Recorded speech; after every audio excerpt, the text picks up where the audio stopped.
ቫለንታይን ዴይ የፍቅረኛሞች ቀን። ገምቺ ለባለቤቴ ምን ጊፍት እንደሰጠሁት እስኪ ገምቺ። ሽቶ ኖ ተለመደ። በነገራችን ላይ የማትገመቱ ሰው ሁኑ የሚለውን ነገር በግልጽ ያሳዩን ቴዲ አፍሮ እና ጃኒ ናቸው ማለት ነው።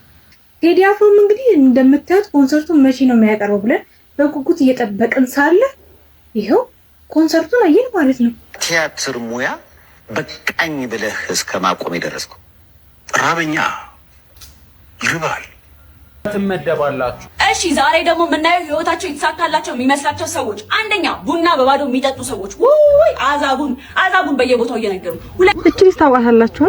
አዩ ግርማ ካላወቃችኋት ላስታውሳችሁ። ወዲያ ያላለም ሸበላለም እኔ ስንዳንተ ማንም የለም ምናምን ብላ ምዘፍነው አዘፋኝ ማለት ነው። እኚህ የሚያክሉ ሴትዮ ማለት ነው። እግዚአብሔር ምስክሬ ያው እንደምታውቁ እድሜ ቲዮኒ ዋናው አላለችኝ። ሰላም የኤላሾ ቤተሰቦች፣ ዛሬም እንደተለመደው እናንተን ዘና ያደርጋሉ ብዬ ያሰብኳቸውን ቪዲዮዎች ይዤላችሁ መጥቻለሁ። ታዲያ እናንተም ቪዲዮውን እስከ መጨረሻው ድረስ መመልከት እንዳትረሱ። ለቤቱ አዲስ የሆናችሁ ሰብስክራይብ የምትሏን የደውል ምልክት በመጫን ቤተሰብ ሁኑን። ለሌሎች እንዲዳረስ ሼር፣ ላይክ እንዲሁም ሀሳብ አስተያየቶቻችሁን ኮሜንት መስጫው ላይ አስቀምጡልኝ። ወደ መጀመሪያው ቪዲዮ ከማለፋችን በፊት ምን እናድርግ? ላይክ በማድረግ ቪዲዮውን እንጀምራለን። ሰላም። ህይወት ላንተ ምንድናት? ህይወት ለኔ ሚስቴ ናት። ከተጋባን ወደ 33-34 አመት ሆኖናል። በዚህ የ34 አመት የትዳር ቆይታችን በርካታ ችግሮችን ወልዳልኛለች። አሁንም እርጉዝ ነን። ምንድነው አልኩት ታውቃለህ? ህይወት ላንተ ምንድናት እኮ የባለቤቴ ስም ነው ህይወት ነው እንዴ? ያው እንግዲህ ከህይወት ጋር በትዳር እየኖሩ ነው ያሉት። ምጡቅ አስተሳሰብ ብየዋለሁ። ምጡቅ ነው። ሁሉንም የደም አይነት እየጠየቅኩ ነው። ያንቺ የደም አይነት ምንድን ነው? ኦፕላስቱ 7 አዲስ ምርት ነው። ምን ስልክ ነሽ እንደ አንቺ አይፎን 47 ምንድነው? ስጋ ቤት መቼ ነው እንደዚህ መዘነጥ የተጀመረው? ምንድነው የሁሉ ዝነጣ? ሴቶች ዘናጥ ብላችሁ ጭንጭን በምታካክል ቀሚስ የምትመጡት ምንድነው ማለት? ስጋ ቤት እንደዚህ ሆኗል ማለት እኔ ሲሄድ አጋጣሚ ነበር ይመስሉኝ። አጋጣሚዎች ምናምን ነው የሚመስሉኝ እንጂ ለመቼ ነው ስጋ ቤት እንደዚህ መዘነጥ የተጀመረው? ዝናጥ ብላችሁ እኔ ስጋ ቤት ማየውን ዝነጣ ሌላ ቦታ እያየሁት አይደለም። በጣም ነው ስጋ ቤት የምዘንጡት። ከዛ ደግሞ ዘንጣችሁ መታችሁ ይሄ ክሎዥራችሁ ልጥፍ አድርጋችሁ ሜካፕ ራሱ እንደ ሙሽራ ተሰርታችሁ ነው የምትመጡት። ተሰርታችሁ ከዛ ይሄን እዚህ ድረስ ቤቢያችሁ ለጥፋችሁ ከዛ ወንድ ሲያልፍ ቁልጭ ካለፈው ወንድ ጋር ቁልጭ እንዴ ረፌር አይደለም እንዴ ማለት? ፈታ ብለን በቃ ቅልል ብለን የምንበላበትን ቦታ አታክብዱብን። በቃ ማለት እኔ አሁን ጥሬ ስጋ በጣም ደስ ይለኛል ማለት ከጊዜ በኋላ ጥሬ ስጋ በጣም ወዳጅ ሆንኩትኝና በቃ የሚሄድበት ፐርፐዝ ለስጋ እንደሆነ እንዲታወቅና እንዲሰማኝ ነው የምፈልገው እንጂ ሌላ ፐርፐዝ አታርጉብን ሴቶች ፕሊዝ። እውነት ነው። አሁን ላይ ስጋ ቤት ስትሄዱ ሰርግ የተጠራችሁ ነው የሚመስለው። ሴቱ ዝነጣው ይለያል ነው የምላችሁ። በቃ እና አታክብዱብን። እውነቷን ነው። እኛ ስጋ ቤት ድሮ የምናውቀው ቀለል ብለን ምናምን መሄድ ነው። አሁን ግን የለም እንደዛ። በቃ ሰርግ የተጠሩ እስከሚመስሉ ድረስ ከናለባበሳቸው ኤቭሪቲንግ በቃ ሁሉም ነገር ማለት ይቻላል እና ተለውጧል ዘመኑ። ለማንኛውም የሆነ ቢጃማ ልገዛ ቢጃማ ቤት ገባሁኝና ቢጃማ አለሽ ወይ ብዬ ስጠይቃት አግብተሻል ወይስ አላገባሽም ብላ ጠየቀችኝ ማለት ነው። ጋይስ ያገባ ሴት ብቻ ነው እንዴ ቢጃማ የሚያደርገው? ያላገባ ሴት ቢጃማ አያደርግም? እና እስቲ ያላገባችሁ ሴቶች ከየት ነው ቢጃማ የምትገዙት? እኔ እንግዲህ በየገባሁበት እየተጠየቅኩ ነው ያለሁት። አይ ቲንክ ደብል ይሁን እንዴ ለባልና ለሚስት ተብሎ አንድ ላይ ነው የሚሰፋው ነው። እኔ አልገባኝም። አይስዌር በጣም ነው ዊርድ የሆነብኝ።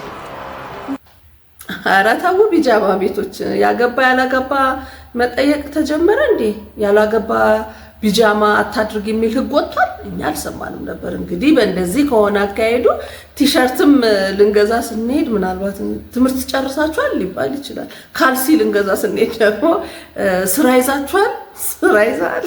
እንደዚህ አይነት መስፈርት ልንጠየቅ ነው እንዴ? ኧረ ተው። ስማ ቤል፣ ይሄ ቪዲዮ ስንት ላይ ካገኘ ከቤት ትወጣልኛለህ ማለት ታባረኝ? 250 ሺህ ሻንጣን አዘጋጅ። የአበሻን ስራ አይሁት ብቻ ልጁ ከቤት እንዲወጣ 561 ሺህ ገባ። ለዚህ ነው ህይወትን የማላምናት። ለዚህ ነው መኖር የሰው ስም ብቻ ነው የምለው። ቤት ፍለጋ። ለዚህ ነው አለው ማለት ነውር የሚመስለኝ። ለዚህ ነው ሳለን እንከባበርና በቃ ይሄው ልጁን ያለ ጊዜው ከቤት ወጥቶ ይሄ ቤት አይደለም እስኪባል ድረስ ጥሻ ስር ሲፈልግ በዚህ ዘመን ሽምግልና ልካለሁ ብለ እያሰብክ ባልሆነ በዚህ ዘመን ሽምግልና መላክ የፋራ ነው አባቴ። እኔ አሪፍ ሲስተም ልንገር። ምን ታረጋለህ? የስልክን ካሜራ ታበራና ቀጥ ብለ ሄደ ፋዘርየው ጋር እቅፍ ታረጋቸውና ፋዘር ይሄ ቪዲዮ ስንት ላይ ከገባ ልጆትን ይሰጡኛል ትላለህ። ደሃ ከሆንክ 1 ሚሊዮን ላይክ ይሏል። ባለሀብት ከሆንክ 10 ላይክ ብሎ በተለያየ 10 አካውንት ላይክ ያደርጉልሃል። ልጅቷን ያለ ምንም ወጪ ይዛት ገባ ማለት ወደ ቤት። አየሽ ኑሮ በዘዴ አባቴ። ጭንቅላት ይኑር። ያንንም ያክል አበባም ሳትይዝ ብዙም ሳትቸገር ሳትሳቀቅ ይሄን ሲስተም መጠቀምም ያስኬዳል። ይሄኛው ሳይሻል አይቀር። ተረትና ምሳሌዎቻችን ተመልሰዋል። በእናት አሁንም ተረት ላይ ነው እንዴ? ፈስ ያለበት ካካ ይላል። ካካ ይላል። ገብቶና ፈሱ ከመጣ ምን ያድርግ? ሽንት ቤት ገብቶ ሰርቆ ከማሰብ አለማሰብ። እኔ መጀመሪያ ከሰረቁ በኋላ ምን ማሰብ ነው? ትሰርቂያለሽ ነኝ። ኧረ በእናትህ ሂድ። አወቅሽ ሲሏት ቲክቶከር ሆነች። እኔ የለሁበትም ሲላ Hello. I just came here recently and I was looking for Kabede's house. He told me he lives around here. I tried to call him but his phone is not working. And I was wondering if you can show me his house. ምን በ10 ዓመት አንድ ጊዜ ብቻ አልኮል መጠጦችን የምትጠጡ ከሆነ ጠጭ አይደላችሁ። በ5 ዓመት አንድ ጊዜ ብቻ አልኮል የምትጠጡ ከሆነ ከስንት አንዴ የሚጠጣ ሰው ናችሁ። በአመት አንድ ጊዜ ብቻ አልኮል የምትጠጡ ከሆነ ልዩ በሆኑ አጋጣሚዎች ብቻ የሚጠጣ ሰው ናችሁ። በአመት 2 ጊዜ ብቻ አልኮል የምትጠጡ ከሆነ ገደብ ያለው ጠጪ ናችሁ። በወር አንድ ጊዜ አልኮል የምትጠጡ ከሆነ አልፎ አልፎ የሚጠጣ ሰው ናችሁ። በወር 2 ጊዜ አልኮል የምትጠጡ ከሆነ መጠነኛ ጠጪ ናችሁ። በሳምንት አንድ ጊዜ አልኮል መጠጦችን የምትጠጡ ከሆነ አዘውታሪ ተለማማጅ ጠጪ ናችሁ። በሳምንት 2 ጊዜ አልኮል የምትጠጡ ከሆነ መደበኛ ወይም ቋሚ ጠጪ ናችሁ። በየ2 ቀኑ አልኮል የምትጠጡ ከሆነ ከባድ ጠጪ ናችሁ። በየቀኑ አልኮል የምትጠጡ ከሆነ ከመጠን በላይ ጠጪ ናችሁ። በቀን 2 ጊዜ ወይም ከዛ በላይ አልኮል መጠጦችን የምትጠጡ ከሆነ የአልኮል ጥገኛ ወይም ሱሰኛ ናችሁ። ከነዚህ ውስጥ እናንተ የትኛው ጋር ትመደባላችሁ? እሺ ዛሬ ምንድነው አንተ? ወይኔ አባዬ ጉር ተሰርቼ ነበር ዛሬ ፖሊሶች ይዞኝ ነበር። ፖሊስ? አረ ወይኔ እንዴት እንደተረፍኩኝ አባዬ። ለምንድን ነው የሚይዝህ? እዛ ጓደኞቼ ጋር ተሰብስበን እየጦዝን። ምን እያለ? እየጦዝን አባዬ። እየጦዝን ማለት እየሳባችሁ? አዎ እየሳብን ምን እንዳልገባ። This is the end። እነሱ ቢይዙኝ ይሻለኝ ነበር። ይሻለ ነበር። የባሳት ታምጣ ማለት እዚህ ጋር ነው። አንዳንዴ እኮ ድንጋጤ ያስለፈልፋል። እሺ ዛሬ ደግሞ የምናየው ህይወታቸው የተሳካላቸው የሚመስላቸው ሰዎች፣ አንደኛ ቡና በባዶ የሚጠጡ ሰዎች፣ ውይ አዛቡን በየቦታው እየነገሩ። ሁለተኛ ሆትስፖት የሚያበሩን ሰዎች፣ አረ ኩራታቸው እንዴት ነው የሚያደርጋችሁ እናንተ! አረ በስመ አብ። ሶስተኛ የቀበሌ ሰራተኞች፣ ተቃጠልን፣ ተንገበገብን። አራተኛ ጂም ሄደው ስናፕ የሚልኩ ሰዎች፣ በቃ እናቃለን እየሰራችሁ ነው ተውን፣ ኡፍ። አምስተኛ በጊዜው የቤት ኪራይ የሚከፍሉ ሰዎች፣ እናንተ ጻድቅ ናችሁ፣ እናንተ ንጉስ ናችሁ። ዋው በጊዜ ከፍላችኋል። ስድስተኛ አይፎን ዩዘርስ፣ ሰለቸን፣ በየመስታወቱ በየቦታው ሰለቸን። አሁንማ ኦሬንጅ አይፎን መጣለች፣ በቃ በየቦታው እሷን ይዛችሁ ነው ብትንቀሳቀሱት ወይ። ሰባተኛ ብሬስ ያሰሩ ሰዎች ይላሉ፣ በቃ ሙሉ ሰከንዱ። ስምንተኛ ፈተና ላይ ትርፍ ወረቀት የሚጠይቀው ጀለስ፣ እንዳንተ አሽቃባጭ የለም በእውነት። ባዶ ወረቀት ዳሽ ሙላው ባዶ። ለምታረገው ነገር ትርፍ ወረቀት አትጠይቅ ፕሊዝ። የረሳሁት ካለ ኮሜንት ላይ አስቀምጡልኝ። እናንተ በጣም አስቸጋሪ ሰዎች ናችሁ። ቴንክ ዩ ሶ ማች። የቀበሌው እውነት ነው፣ የቀበሌው ከባድ ነው። በጣም ከባድ ነው። ቅባት ለ6 ወርሽ ነው። ለ6 ወር ይሄው 600 ወር ነው። ሎሽን እሺ 4 ወር ተጠቀሚ። ይሄው ይሄ ለ6 ወር ሻምፑና ኮንዲሽነር ለ6 ወር ይሄው ይሄ ሳሙና የፊትሽ ሳሙና ይሄ ለ6 ወር 6 ወር ረማዘር አልተቻለ ቫልዚን እሺ ቫልዚንም 6 ወር ለ6 ወር ከ6 ወር በታች አንድ ማልገዛ እሺ ኮልጌት ይሄው ይሄም ለ6 ወር እኔ ከ6 ወር በተረፈ በመፋቂያ ፋቂ እንግዲህ ያትቺ ጣጣም ትለቀለቀ አመት የሚቀጥለው አመት ወቂ እኔ ያሽፎሽ ነው እሺ እቺ እንኳን ታያት እሺ ዝም ብሎ ታያት እቺ ታያት እንደምርቃት ትሆን አረ ለአራት ወር ምርቃት ለአራት ወር ያለ ይሄ ለአመት ይበቃሻል ለስንት ላድርገው ለአንድ ወር ለሶስት ወር ለሶስት አንድ ወር ይሄን ሁሉ አስቢ የ6 ወር ወጪሽ እንደገና ደግሞ ሲደመር እቺን አስባታለሁ ከዚህ 2018 አመት ጀምሮ ወጪ ዘረዛለሁ ሰምተሻል አሁን ይሄ ስንት እንደፈጀ ደምሬ እነግርሻለሁ ታልኩ ለፀጉር ብቻ ነው ወንዶች ይማላ ፈርም ፊርማም አለው እዚህ ጋር ፈርም ተፈርሚያለሽ ፈርም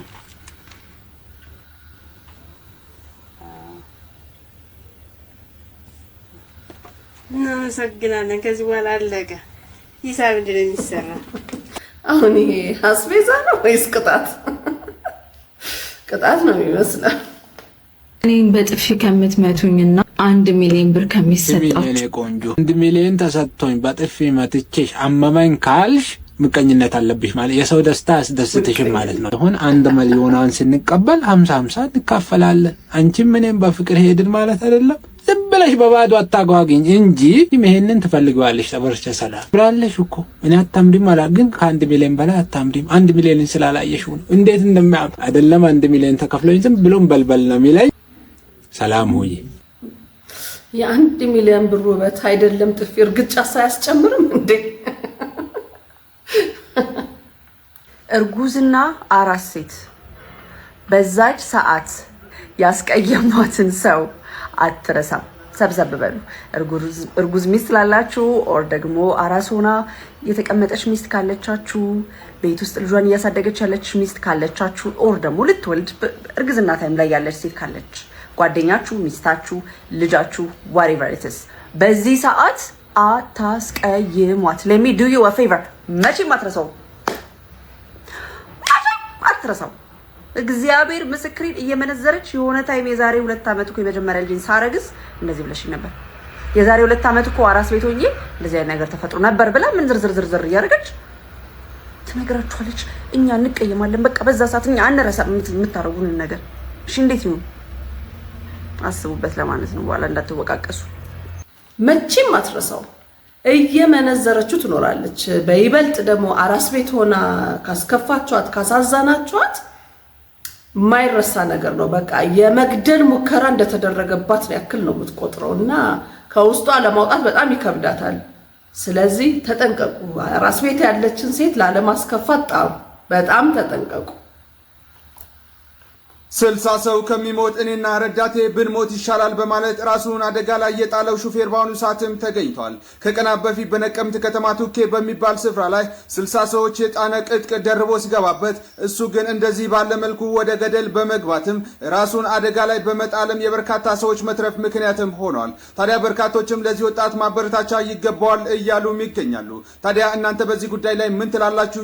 ሹፌሩ ወስኖ ራሱን አደጋ ላይ ጥሎ መንገድ ባይስት ኖሮ ዛሬ የምናወራው በጣም ከባድ ትልቅ ሀዘን ነበረ እና እባካችሁ የህዝብ ማመላለሻ የምትነዱ ሰዎች በቃ ረጋ ብሎ ቀስ ብሎ መሄድ ይሻላል። እውነት እንደዚህ አይነት አደጋ ተፈጥሮ ከባድ ሀዘን ውስጥ ከመግባት በቃ ረጋ ብሎ ቀስ ብሎ ይደረሳል።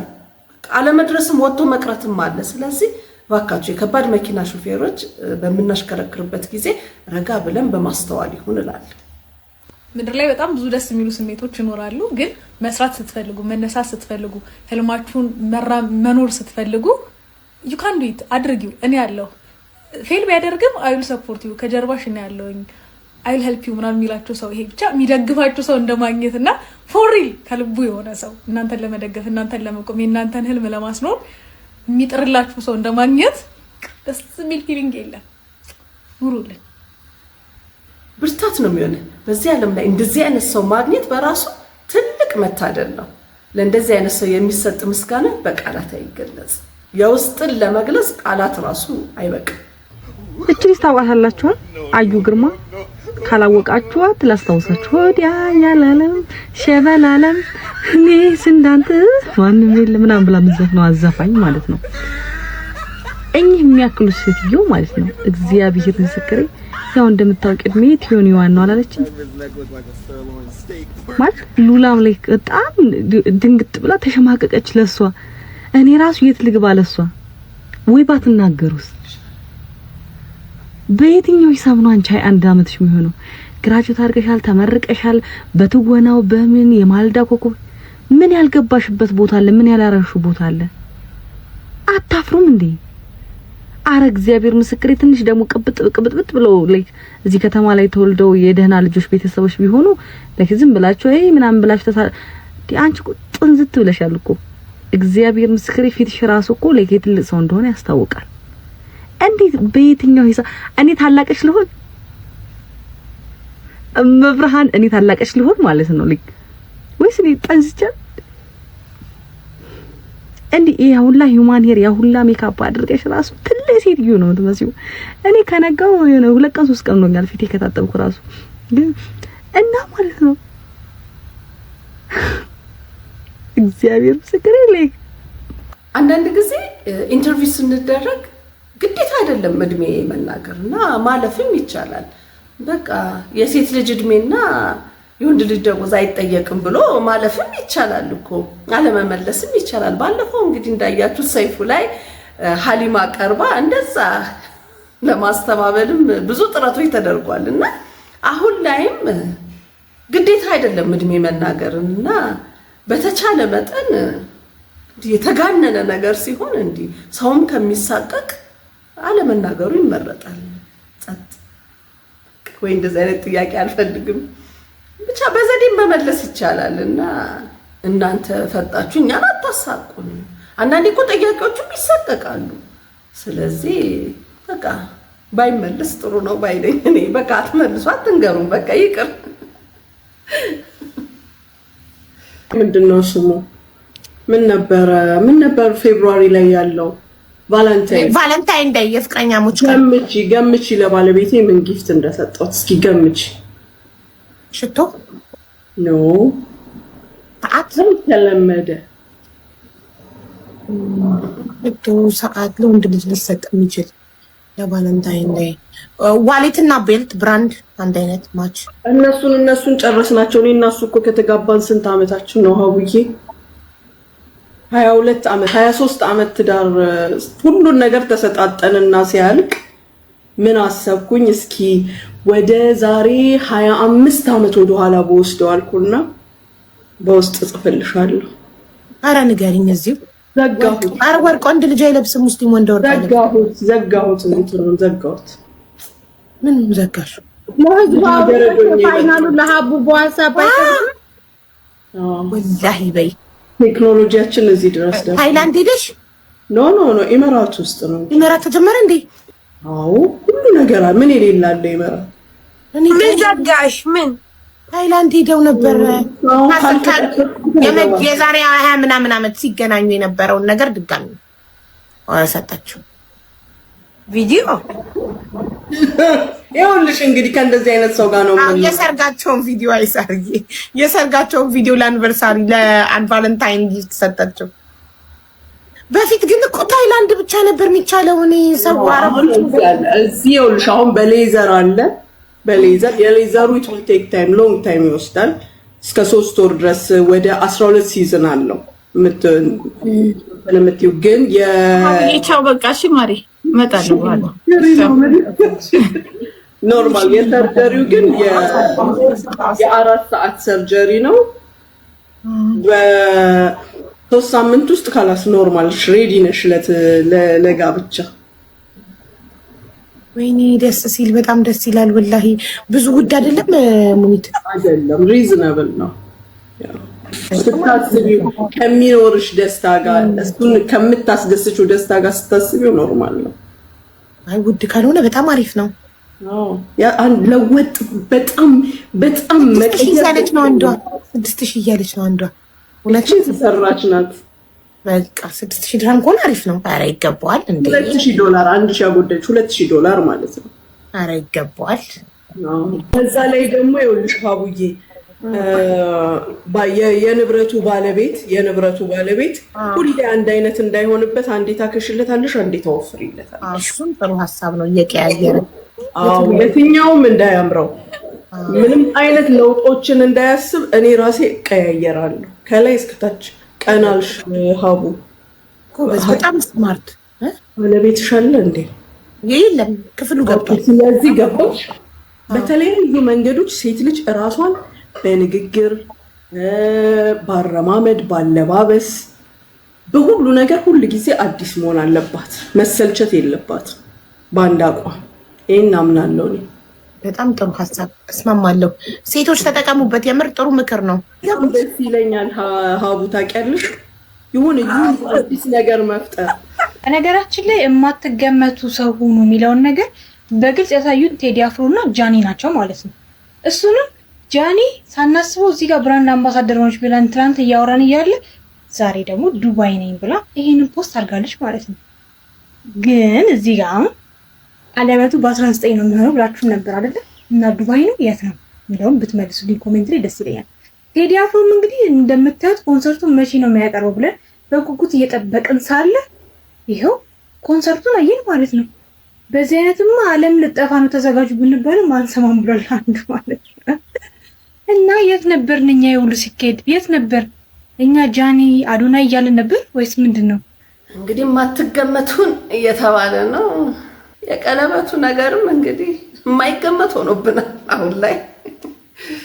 ለመገመትም ከብዷል። እስኪ አብረን የምናየው ይሆናል። ቲያትር ሙያ በቃኝ ብለህ እስከ ማቆም የደረስኩ ራበኛ ይርባል ችግር ነው ማለት ነው። እኔ በጣም ግራ ነው የሚገባኝ። በቃ ለምንድን ነው የሚለያየው የምላችሁ? አሁን አለ አይደለ የአሁን ጊዜ አርቲስቶች አሉ፣ የድሮዎቹ አርቲስቶች አሉ፣ ሴትም ወንድም። የድሮቹ በጣም ደሃ ናቸው፣ ስቲል እኮ ይሰራሉ። አሁን ላይ ሁለቱም ይሰራሉ፣ ወጣቶቹም ይሰራሉ፣ ትልልቆቹ የድሮቹም ይሰራሉ። ግን የኑሮ ልዩነታቸው በዚህ ደረጃ መለያየቱ በጣም ግራ የሚገባኝ ነገር ስለሆነ ነው። አሁን ይህ ሰው ተርቦ የሚታከምበት አቶ የታክሲ አቶ የሚኖር ሰው ይመስላል። በተአምር ነበረ የማይመስለኝ። ምክንያቱም ጸዴ ፊልሞች ላይ ሲታወን እናውቀዋለን እና እንደዚህ አይነት ኑሮ ይኖራል ብዬ በተአምር አልገምትም ነበረ። በጣም የሚገርመኝ ነገር ምንድነው የቱ ጋር ነው የሳቱት? የድሮዎቹ አርቲስቶች ምኑ ጋር ነው የሳቱት? አሁን ያሁኖቹ የሚኖሩትን አይነት ኑሮ ለመኖር እንደውም እኮ በውጭ ሀገር ምናምን ካያችሁ የድሮዎቹ አንጋፋዎቹ በጣም ቢሊየነሮች ናቸው። የኛ ግን ጭራሽ የድሮዎቹ ናቸው የተንኮታኮተ ኑሮ የሚኖሩትና ይሆናል ላይ ያልነቁት ነገር ምንድን ነው? ወይስ የተለየ ነገር አለ የዚህ ጀነሬሽን ሰዎች ላይ የሚለው ጥያቄ ስለፈጠረብኝ እናውራበት ብዬ ነው። ሀሳባችሁን እስቲ ንገሩኝ ኮሜንት ላይ። ምንድን ነው ልዩነቱ? እና ግን በጣም ነው ያዘንኩት። ማዘን ብቻ ግን አይደለም፣ ያው እሱ ሰፖርት ለማድረግ የእሱን ቲያትር መግባት ትችላላችሁ። የቲያትሩ ገንዘብ በአጠቃላይ የቲኬቱ ወደ እሱ ነው የሚገባው ስለተባለ እኔን ጨምሮ ሄደን ቲያትሩን እንይለት ለማለት ነው። በዚህ አጋጣሚ የአሁኑ ጀኔሬሽን ብራንዲንግ እና ቢዝነስን በደንብ ያውቃል። የድሮዎቹ ግን በቃ ጥበብ ነው፣ ስለ ጥበብ ነው፣ ስለ ሀገር ነው የሚሰሩት እና ስለ ራሳቸው ብዙም ቦታ አይሰጡም ነበር እና ለዛም ነው እንደዚህ የጥበብ ሰው ተራብኩ ብሎ እንደማየት የሚያሳዝን ነገር የለም። ልዩነቱ እዚህ ጋር ነው የሚመስለኝ። ስለዚህ ሰኔ 15 ለገቢ ማሰባሰቢያ የተዘጋጀ ቲያትር አለ። ያንን ቲያትር በመግባት እንደግፈው። ምክንያቱም ጠቅላላ ገቢው ለሱ እንደሚደረግ ነው እየተነገረን ያለው። ስለዚህ ድጋፋችንን በዚህ እንግለጽ እላለሁ። እንግዲህ ለዛሬ ይዤላችሁ የመጣሁት ቪዲዮ ይሄንን ይመስል ነበረ። ቪዲዮን ከወደዳችሁት ላይክ አድርጉት፣ ለሌሎች እንዲዳረስ ሼር እንዲሁም ሀሳብ አስተያየቶቻችሁን ኮሜንት መስጫው ላይ አስቀምጡልኝ። ለቤቱ አዲስ የሆናችሁ ሰብስክራይብ የምትሏን የደወል ምልክት በመጫን እንደዚህ ፈጣንና አዳዲስ መረጃዎች በቶሎ ይደርሷችኋል። በሌላ ቪዲዮ እስከምንገናኝ ድረስ ሰላም ቆዩ።